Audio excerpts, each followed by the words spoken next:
लीनियर्स होते हैं ना, जो बड़े बड़े अचीवर्स होते हैं, उनकी 10th की परसेंटेज 12th की परसेंटेज मैटर नहीं करती। 2019 में 57,000 प्लस स्टूडेंट्स ने क्लास 10th के बोर्ड एग्जाम में 95% का स्कोर करा। वहीं अगर हम 2017 की बात करें तो वहां अबाउट 5,000 स्टूडेंट्स ने ही क्लास 10th के बोर्ड एग्जाम में 95% का स्कोर किया था।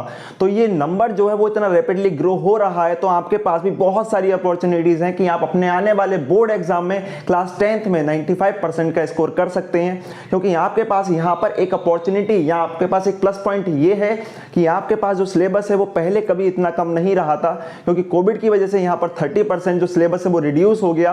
फिर उसके बाद जो 70% बचा उसका भी टर्म 1 और टर्म 2 में डिवाइड होने की वजह से आधा हो गया। तो आपके पास ये अपॉर्चुनिटीज बढ़ जाती हैं, तो आप भी अपने आने वाले बोर्ड एग्जाम में 95% प्लस का स्कोर कर सकते हैं। Hello and you're welcome to our YouTube channel Board Cracker. मेरा नाम है अमन कुमार और मैं आपको पढ़ाता हूँ साइंस। लेकिन इस वीडियो में मैं आपको बताऊंगा कि आप अपने आने वाले बोर्ड एग्जाम में कैसे 95% 98% का स्कोर कर सकते हैं इन लास्ट के 1 मंथ में भी। तो आपके पास जो लास्ट के 30 डेज रह गए हैं, तो इन 30 डेज में आपको एक अच्छा प्लान बनाना पड़ेगा, एक अच्छा टाइम टेबल बनाना पड़ेगा, जिससे आप अच्छी प्रोडक्टिविटी लाकर और एक अच्छा स्कोर कर सकें अपने आने वाले बोर्ड एग्जाम में। तो चलिए फिर वीडियो को शुरू करते हैं। तो आपको सबसे पहले ये पता होना चाहिए कि आपके पास जो सब्जेक्ट्स हैं, यानी आपके पास टोटल 6 सब्जेक्ट है, तो किस सब्जेक्ट में कितना कितना सिलेबस आ रहा है। इसके बाद आपको क्या करना है कि एक कॉपी लेनी है और कॉपी में आपको 6 पेज डिवाइड कर लेने हैं, जिस पर हर पेज पर आपको एक सब्जेक्ट लिख देना है। अब उस सब्जेक्ट को लिखने के बाद आपको क्या करना है कि उस पर जितने जितने उसके ऊपर टॉपिक हैं या जो चैप्टर्स हैं उनको नोट कर देना है, ठीक है। अब चैप्टर्स जो आ रहे हैं टर्म 2 में वही नोट करने हैं। फिर उन चैप्टर्स को नोट करने के बाद आपको करना यह है कि उनको 3 कैटेगरी में आपको डिवाइड कर देना है, एक मीडियम, एक हार्ड और फिर ईजी। तो ये 3 कैटेगरी हो गई, क्योंकि इस तरह की ही कैटेगरी हमारे चैप्टर्स की रहती है। कुछ चैप्टर्स आपको ईजी लगते हैं तो उनके आगे ईजी कर दें, कुछ मीडियम लगते हैं कि हाँ ठीक ठाक मेरा हो जाता है तो उसको कर दें, और कुछ हार्ड जो आपको लगता है कि यार ये वाला टफ है, इसमें मुझे बड़ी प्रॉब्लम होती है, तो उसको लिख दें। इतना कर दें एक एक पेज पर हर सब्जेक्ट के लिए आपको करना है, ठीक है। इसके बाद आपको क्या करना है कि जो जो आपका कंप्लीट हो चुका है चैप्टर उसके आगे टिक करते रहें। वहीं अगर आपको हो सकता है कि पूरा चैप्टर कंप्लीट ना हुआ हो तो वहां पर आप लिख सकते हैं कि मेरा कितना हिस्सा रह गया है या कितने % हिस्सा मेरा रह गया है इस चैप्टर का। अब इससे फायदा क्या होगा वो मैं आपको बता देता हूं, क्योंकि अगर मैं अभी आपसे कहूं कि आपका किस सब्जेक्ट में कितना चैप्टर हो चुके हैं तो आप सोचने में कम से कम 5 मिनट लेंगे सारे सब्जेक्ट को बताने में। पर अगर आप ऐसा करके चल रहे हैं तो आप सिर्फ 1 मिनट या 30 सेकंड के अंदर ये बता देंगे कि आपके कितने चैप्टर हो गए हैं या नहीं हो गए हैं, क्योंकि वो कॉपी के पेज खोलते ही आपको सारी चीजें दिखने लगेंगी कि हाँ मेरा क्या क्या हो गया है और क्या नहीं हुआ है। तो इससे आपका टाइम बचेगा और ये काम आपको आज ही करना है, बिल्कुल इस वीडियो को देखने के बाद करना है, क्योंकि ये बहुत ही ज़्यादा फायदेमंद होगा आपके लिए। फिर इसके बाद आपको क्या करना है उस पर चलते हैं। आपको सबसे पहले इजी चैप्टर देखने, इजी चैप्टर आपने फोकस कर लिए हैं या आपने कंप्लीट कर लिए हैं तो बहुत अच्छी बात है। फिर आप मीडियम चैप्टर्स पर चले गए तो मीडियम लेवल के जो चल रहे हैं हार्ड लग रहे हैं आपको तो उन पर कर लो। फिर जो बहुत ज़्यादा हार्ड लग रहे हैं उस चैप्टर को आपको बार बार पढ़ना होगा। उसके बाद आपको क्या करना है, आपको सब्जेक्ट वाइज टाइम डिवाइड करना है। अब सब्जेक्ट वाइज टाइम डिवाइड कैसे करेंगे उसकी हम बात कर लेते हैं। तो आपको अपने दिन के यहाँ पर लगभग 12 घंटे देने होंगे। आप यहाँ पर 10 घंटे भी दे सकते हैं, डिपेंडिंग ऑन यू कि आपकी कितनी तैयारी हो चुकी है। या आपकी अगर तैयारी सही नहीं है तो आपको ज़्यादा टाइम देना पड़ेगा, तैयारी अच्छी है तो कम टाइम में भी आप अच्छी एफिशिएंसी ला सकते हैं। 12 घंटे के टाइम टेबल को हम कैसे डिवाइड करते हैं तो वो देख लेते हैं। तो एक बार जब आपने दिन के 12 घंटे दे दिए हैं तो उन 12 घंटों में आपके लिए मैथ्स के लिए कितना देना होगा, वो कम से कम आपको 2.5 आवर देना होगा। वहीं अगर हम साइंस की बात करें तो वहाँ भी आपको 2.5 आवर देना होगा। एसएसटी की बात करेंगे वहाँ पर आपको 2 आवर्स मिनिमम देने होंगे। इंग्लिश को आपको 1.5 आवर में हो जाएगा, ठीक है। कंप्यूटर्स को आपको 2 आवर्स देना होगा और यहाँ पर हिंदी भी आपका 1.5 आवर में हो जाएगा। तो ये तो आपका हो गया, मैंने एक ओवरव्यू दे दिया आपको कितना कितना टाइम देना है। अब मैंने ये टाइम कैसे डिवाइड करा है मैं आपको बता देता हूँ कि आपको मैथ्स और साइंस जो होते हैं उसके लिए ज़्यादा टाइम इसलिए दिया है क्योंकि ये दोनों इस तरह के आपके पास सब्जेक्ट हैं जहाँ पर आपके पास अलग तरह के क्वेश्चन बनते हैं। हर बार कुछ नया क्वेश्चन आता है, अलग अलग प्रॉब्लम्स होती हैं, तो यहाँ पर आपको ज़्यादा नंबर ऑफ क्वेश्चन करने होते हैं। वहीं अगर हम एसएसटी, इंग्लिश, कंप्यूटर्स या हिंदी की बात करें तो वहाँ पर किसी भी नए तरह का क्वेश्चन नहीं बनता है इतना ज़्यादा। कुछ जो पुराने क्वेश्चन होते हैं उन्हीं को थोड़ा बहुत ट्विस्ट करके पूछ लिया जाता है, पर यहाँ पर आपको न्यूमेरिकल्स और सम यहाँ पर सॉल्व करनी होती है तो और ज़्यादा टाइम फिर उसके लिए चाहिए होता है। तो आपको इसके लिए मैंने ज़्यादा टाइम दिया है, ठीक है। इसके अलावा बाकियों का इतने में हो जाएगा। अब ये 12 घंटे का टाइम टेबल हो गया। आपको लगता है कि आप 10 घंटे में कंप्लीट कर सकते हैं तो वो भी कर सकते हैं, क्योंकि आपकी तैयारी अगर अच्छी है तो आप 10 घंटे में भी ये कंप्लीट कर सकते हैं।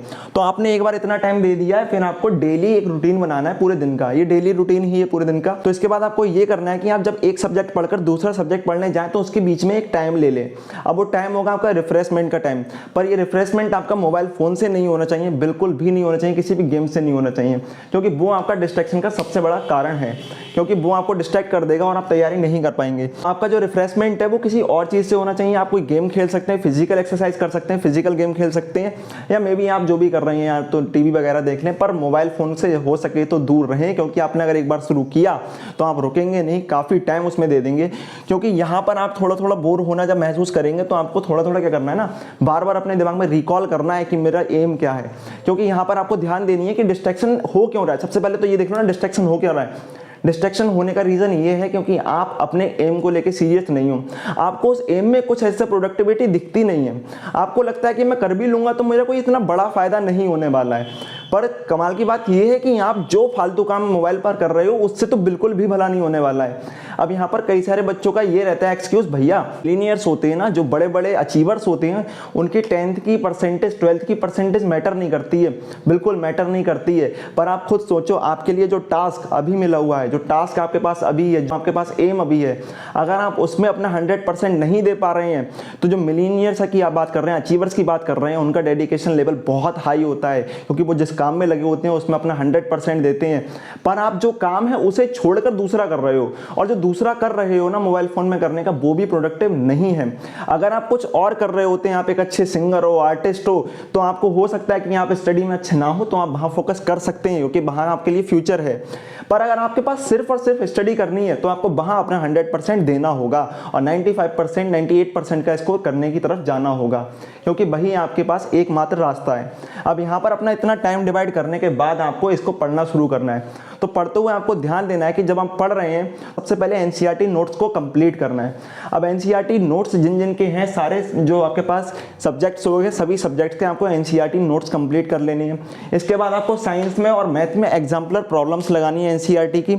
अदरवाइज अगर आपके पास कोई और रिसोर्स बुक है जो आपने कभी लगाई हो तो उसकी प्रॉब्लम जरूर लगाएं आप, क्योंकि वहाँ से आपको बहुत फायदा मिलेगा।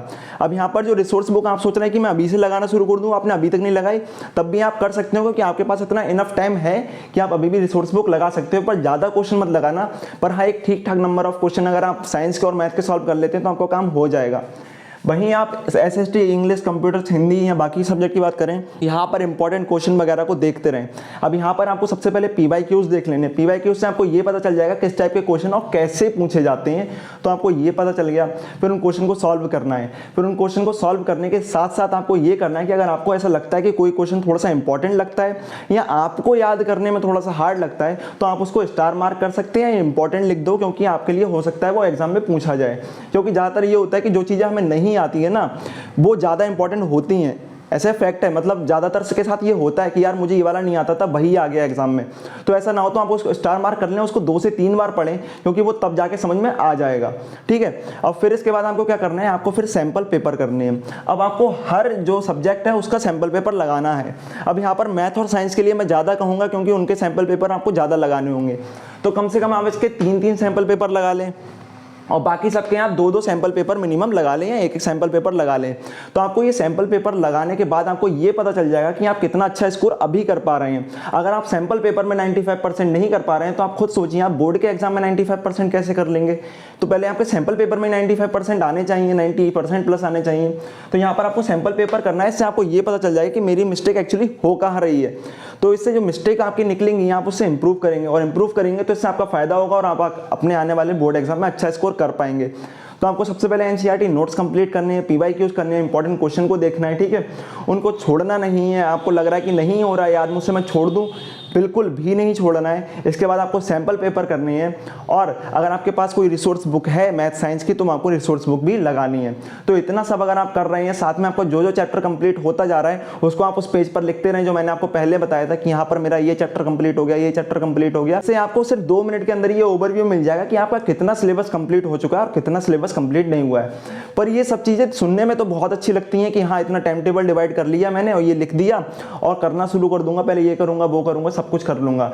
पर यहाँ पर आपका मोटिवेशन जो है धीरे धीरे खत्म होने लगता है। धीरे धीरे तो क्या मैं कह रहा हूँ, आज शुरू करोगे ना, कल तक सब खत्म हो जाएगा।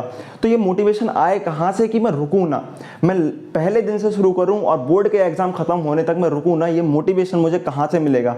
तो ये मोटिवेशन आपको अपने के अंदर से मिलेगा। आपको कोई यूट्यूब की वीडियो मोटिवेशन नहीं देने वाली है, क्योंकि आपको सबसे पहले अपना जो एम है ना, उसके लिए कोई एक रीज़न तलाशना होगा कि जिस रीज़न की वजह से आप इस एम के पीछे पड़े हो।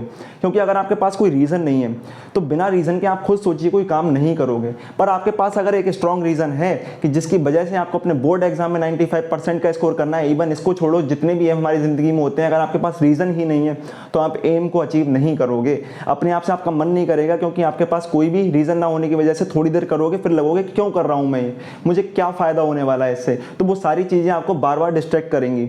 वहीं आपको जब भी ये डिस्ट्रैक्शन, जैसे मोबाइल फ़ोन अगर आप उठाते हैं, तो आप एक क्वेश्चन करें अपने आप से, क्या इसको उठाने से मेरा कुछ भला होने वाला है? क्या इससे मेरी कोई प्रोग्रेस होने वाली है? इससे मेरी कोई स्किल ऐड होने वाली है? नहीं। तो वो सारे जवाब अगर आपके नहीं हैं तो आप उस फ़ोन को छोड़ दीजिए, और हो सके तो अभी छोड़ दो। अगर आपको लगता है तो आप बाद में उसका यूज़ कर लेना, लेकिन थोड़े दिन रुक जाओ, क्योंकि आप टेक्नोलॉजी से यूज़ हो रहे हैं, आप एक्चुअली टेक्नोलॉजी यूज़ नहीं कर रहे हैं। तो आपको वो चीज़ें भी ध्यान देनी पड़ेंगी, तब जाकर आप एक अच्छा डेडिकेटिव अप्रोच रख सकते हैं अपने एम की तरफ। तब तक के लिए इस वीडियो में इतना ही, और एक मोटिवेटेड रहें, क्योंकि आप सबसे पहले रीज़न तलाश लें जिसके लिए आप कर रहे हैं, जिसके बिना आप रह नहीं सकते, तब जाकर आप ये चीज़ें कर लेंगे। और इस वीडियो में तो बस इतना ही। तब तक के लिए मैं आपसे कहूँगा बेस्ट ऑफ लक, और अपनी तैयारी में लगे रहें। कोई भी प्रॉब्लम होती है तो वो हमसे आप पूछ सकते हैं। साथ ही इस चैनल को सब्सक्राइब करें, और वीडियो अच्छी लगी लाइक करें, और अपने दोस्तों के साथ शेयर करना ना भूलें, क्योंकि इस चैनल पर आपको इसी तरह की वीडियोस और आपके जो क्वेरीज हैं उनको सॉल्व किया जाएगा।